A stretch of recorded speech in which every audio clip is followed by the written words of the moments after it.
Bonsoir les Béninois, Mifongadia, Salam alaikum, Hachmi, Bruxelles, CNN 199, graffiti artiste au Bénin pour le festival Effet Graff. Moi j'ai connu le graffiti dans les années 80, à son émergence, au début.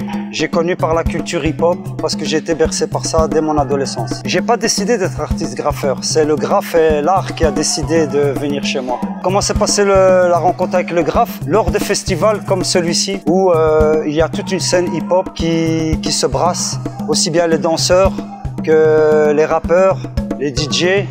Et autour de ça, il y avait le graffiti. Et donc, c'est toute une culture qui m'a touché très tôt, puisqu'elle était très polyvalente et très multiculturelle, cosmopolite. Et je me suis retrouvé facilement dedans en tant que fils de l'immigration vivant en Belgique. Mon parcours en tant que graffeur, il est assez éclectique, c'est-à-dire que moi, j'ai toujours dessiné, j'ai toujours peint. Donc, à la base, je suis un enfant qui a jamais arrêté de dessiner.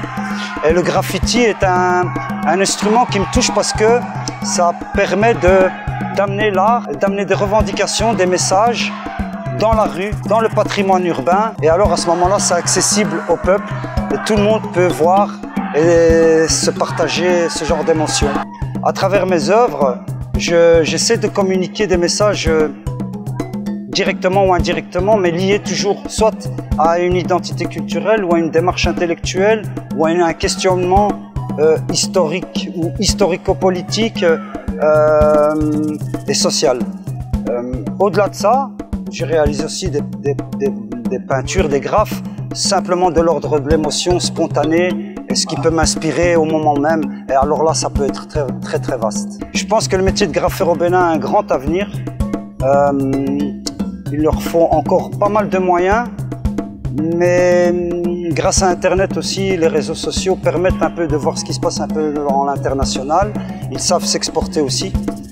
Et la richesse qu'il y a au Bénin, en Afrique particulièrement, c'est qu'il y a une spontanéité.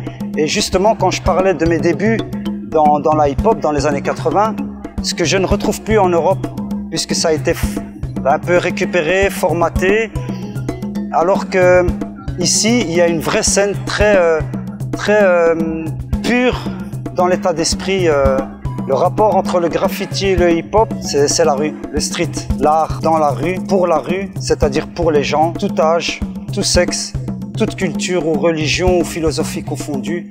Voilà, et tout le monde peut avoir son regard personnel aussi sur les œuvres, parce qu'il y a des œuvres qui sont abstraites, il y a des œuvres qui sont autour des lettrages, et à ce moment-là, ça donne un vaste champ d'imagination. Donc, les personnes peuvent s'approprier à leur manière ce qu'ils voient dans la rue.